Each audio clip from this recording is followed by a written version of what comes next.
Aplicación de las políticas económicas pospandemia. Impactos económicos de la pandemia.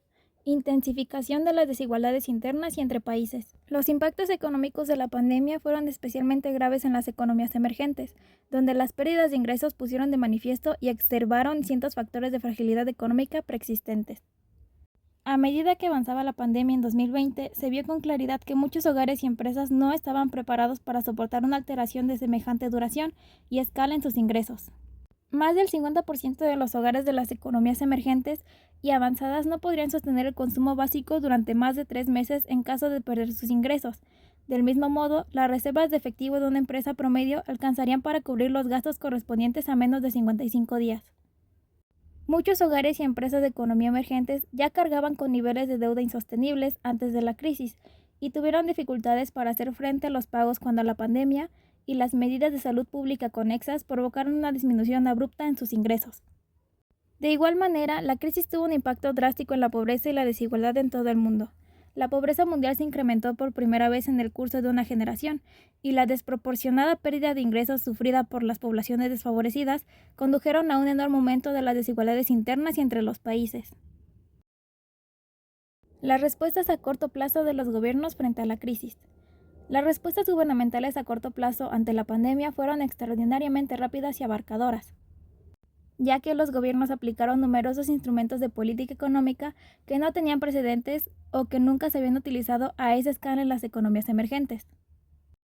Como ejemplos, cabe citar las cuantiosas medidas de apoyo directo a los ingresos, las moratorias de las deudas y los programas de adquisición de activos implementados por los bancos centrales. Políticas económicas para la guerra contra el COVID-19. Número 1. Garantizar el funcionamiento de sectores esenciales.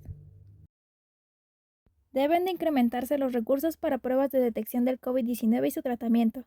Deben de mantenerse la atención sanitaria habitual, la producción y distribución de productos alimenticios, las infraestructuras esenciales y los suministros públicos.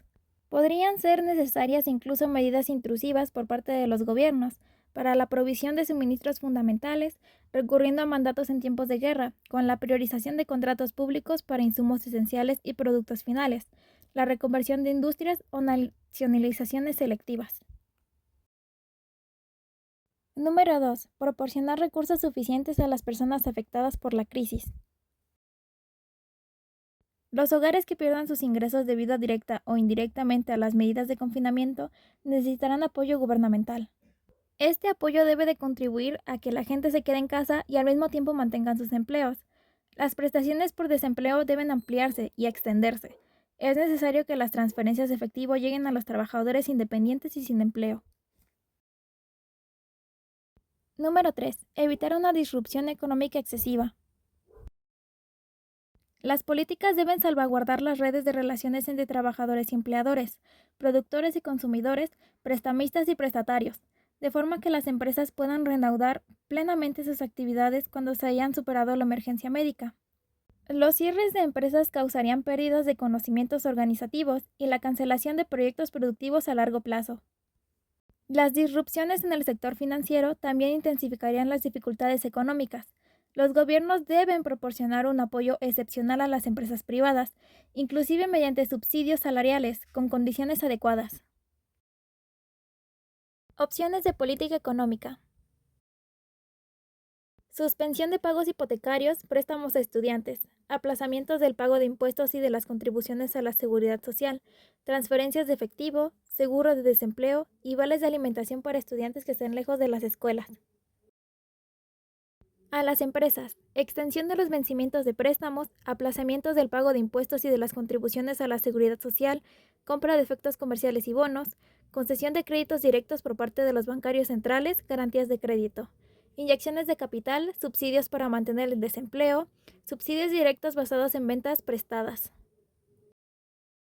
Y por último, del sector financiero, provisión de liquidez para los intermediarios financieros, acciones para mantener la liquidez del mercado, inyecciones del capital y garantías del Estado. Gracias por su atención.